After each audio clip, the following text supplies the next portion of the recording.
बताएं महाराज जी, अभी आप तनकी आप कुछ बात कर रहे थे तो जी, मेरी मूल परेशानी ये है कि NH-39 का निर्माण हुआ, पूरा 1 साल हो गया है दुकान को टूटे हुए। दुकानें जो है अचानक तोड़ दी गई, उसी समय मेरी आँख का ऑपरेशन भी हुआ था तो आँख भी खराब हो गई है और दुकानें टूट जाने के बाद पूरा 1 साल हो गया है। यानी कि लोगों को इस NH-39 का मुआवजा 2018 में मिल गया था, कुछ लोगों को 19 में, कुछ लोगों को 20 में मिला होगा। मैं उन चंद दुर्भाग्यशाली लोगों में से हूँ कि आज 2023 में मुझे अब तक 1000 स्क्वायर फुट की 4 दुकानें मेरी चली गई हैं, जिससे मेरा जीवन यापन जुड़ा था और मुझे अब तक मुआवजा नहीं मिला, जो कि बहुत ही कम बना था। 3,43,000 1000 स्क्वायर फुट की 4 दुकानें का मुआवजा अगर बात करें तो होना चाहिए 35-40 लाख, जहाँ 3,43,000 बना है। बड़ा दुर्भाग्यपूर्ण है, वो भी आज तक नहीं मिला। मैंने 5 साल होने जा रहे हैं, मुझे आज तक मुआवजा नहीं मिला। कितनी बड़ी समस्या आप समझ सकते हैं। और ये देख रहे हैं कि दुकान का निर्माण नहीं करा पा रहे हैं। जब दुकान का निर्माण क्यों जरूरी है, क्योंकि आजकल वर्तमान समय जो है शोरूम का है। जो दिखेगा वही बिकेगा। हाँ, जो दिखेगा वो बिकेगा, तो उसके लिए हमें बड़ी जगह बड़ा शोरूम बनाना होगा, उसके लिए पैसा भी चाहिए होगा। उसके लिए एक और विशेष परेशानी ये है कि सकरार के विकास के लिए मेरे भाई ने यहाँ दूरभाष केंद्र अपनी जेब से पैसे खर्च करके बनवाया था, जमीन भी दी थी किराया 2002 में एग्रीमेंट हो गया था BSNL से, जिसका एग्रीमेंट 2007 किराया कितना था एग्रीमेंट के अनुसार? 2245 रुपए मात्र किराया था, जिसमें 4 बड़े हॉल हैं और ओपन एरिया में टावर लगा हुआ है। तो ये 2002 में हुआ था और 2007 में 5 साल के लिए हुआ था, तो 2007 में एग्रीमेंट खत्म हो गया। BSNL विभाग ने इसको आगे बढ़ाते हुए 2245 से 2800 किया। 2800 बहुत कम था, मैं उस पर संतुष्ट नहीं था। ये बात की मतलब बहस एक तरह से देखा जाए तो 2 साल तक चली, 2009 तक ये चलता रहा कि आप पढ़ाएं, लेकिन कोई सुनवाई नहीं हुई। और 2009 के बाद मैंने मन बना लिया कि मुझे खाली कराना है और 2009 से मैं इनको लिखित, मौखिक और फ़ोन पे कई बार कह चुका हूँ कि आप खाली करें, 2009 से। और 2014 से मैंने किराया नहीं लिया, केवल इसीलिए कि मुझे खाली कराना है। आप सोच सकते हैं कि 9 साल हो गए हैं, किराया नहीं मिला और 15 साल होने जा रहे हैं, एग्रीमेंट खत्म हो गया है, लेकिन यहाँ इस विभाग में कोई सुनवाई नहीं है। एक तरीके से मानसिक प्रताड़ना है। मेरा मन बहुत दुखी रहता है क्योंकि इतनी सारी जिम्मेदारियाँ हैं, पत्नी है, 2 बच्चियाँ हैं जिनकी शादी करनी है, बेटा है उसको पढ़ाई लिखाई करानी है और वयोवृद्ध पिताजी हैं, तो पूरा जीवन यापन इस तो इसके लिए आपने उनको कोई लिखित कुछ दिया होगा, लीगल भी आपने उनसे दिया होगा, तो इसके लिए आपने लिखित दिया था कुछ, उसके डॉक्यूमेंट्स या प्रूफ अपने पास हैं क्या? जी बिल्कुल मेरे पास जो है डॉक्यूमेंट है, लिखित में है, मौखिक तो नहीं रहते हैं, लेकिन लिखित में जितने मैंने दिए हैं, यहाँ तक कि लास्ट 2 साल पहले मैंने उनको लीगली भी नोटिस भिजवाया है।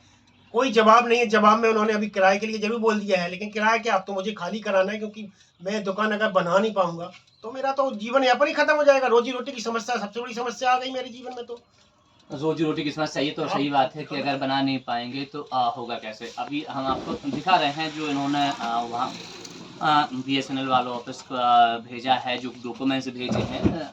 अभी हम आपको दिखा रहे हैं, ये कुछ डॉक्यूमेंट्स हैं जो ये प्रस्तुत कर रहे हैं, दिखा रहे हैं, जो लीगल भी इन्होंने वहाँ पर भेजा है, लिखित तौर पर भी किया है, फ़ोन पर भी इनका कहना है कि हमने बात की है, लेकिन वहाँ से कोई सुनवाई नहीं आ रही है।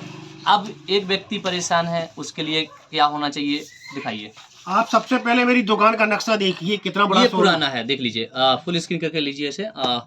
ये दुकान जो पहले ख्याति टेरेस था, जो मार्केट था, इस तरीके का मार्केट था, 1 2 3 4 5, मतलब एक गैली और 4 दुकान थी। लेकिन आज की कंडीशन में ये अपना अस्तित्व खो चुका है, खंडर हो गया है, अस्तित्व खो चुका है।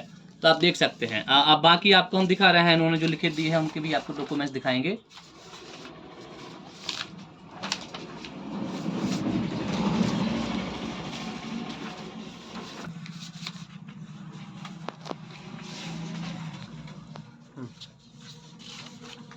हमने दिया था 2009 में।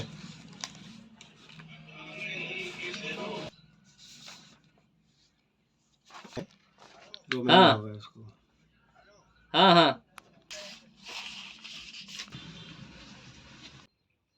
ये जो है डॉक्यूमेंट्स हैं जो लीगली इन्होंने दिया है BSNL को, ये लीगल वाले हैं। ये कुछ लीगल नोटिस हैं जो आपको दिखा रहे हैं। ये जो एग्रीमेंट है जो इनके 2002 में एग्रीमेंट हुआ था, उसकी कुछ कॉपियां हैं जो इन्होंने दिखाई हैं हमें। तो कॉपियां हैं, इसके बाद लीगल भी दिया हुआ है। लीगल के बाद भी इनकी कोई सुनवाई नहीं हो रही है।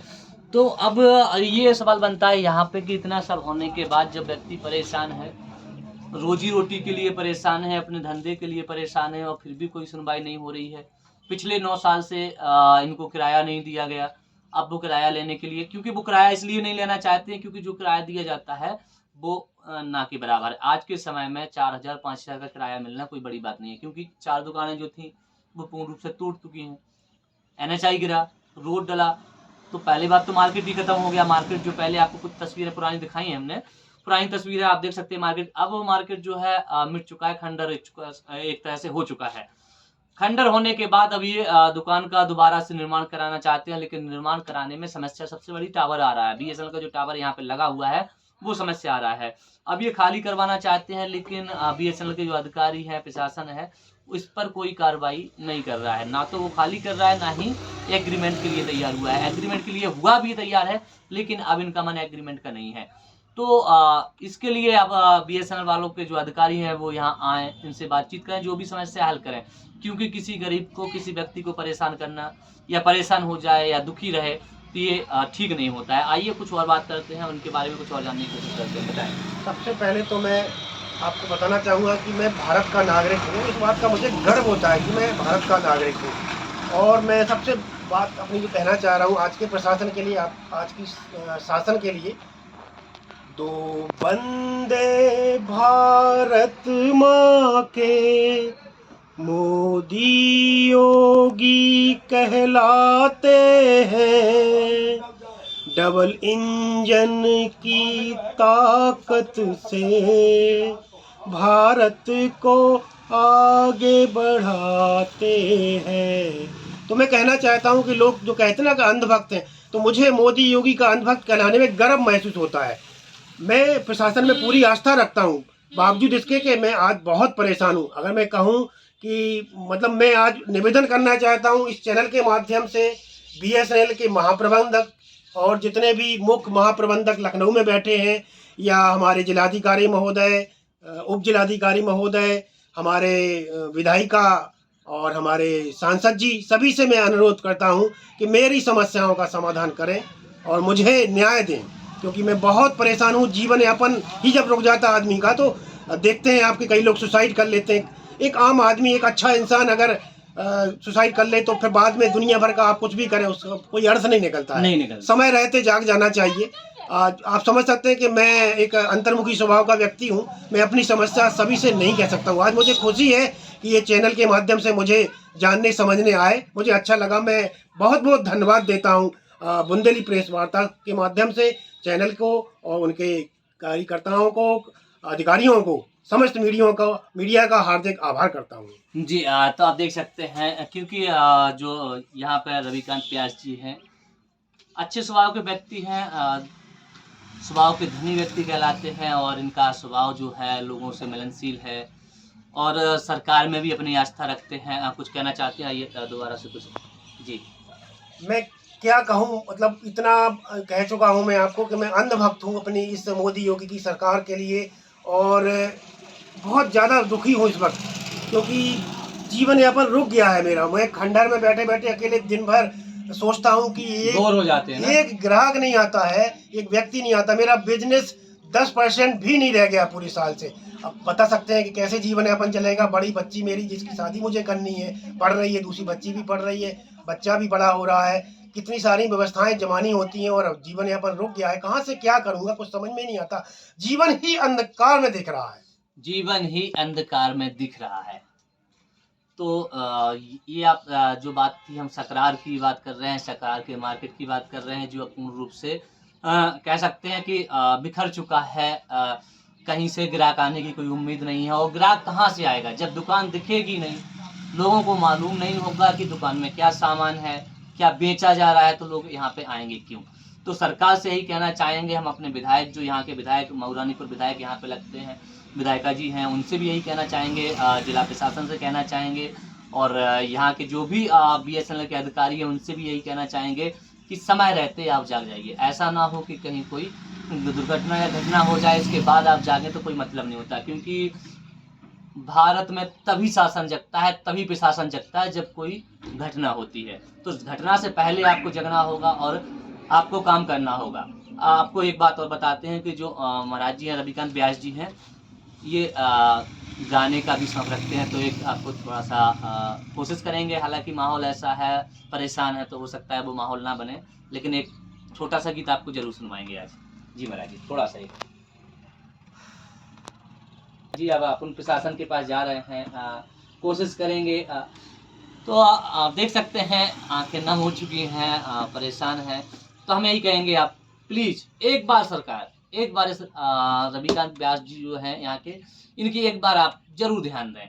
हमारी खबर आप तक अगर पहुँचती है, प्रशासन के किसी भी अधिकारी के पास पहुँचती है, तो आपसे रिक्वेस्ट करेंगे हम इस बात के लिए कि आपको एक बार आके यहाँ की स्थिति देख लें। इसके बाद आप क्या करेंगे वो तो बात की बात होगी, लेकिन एक बार आपको यहाँ जरूर आना पड़ेगा।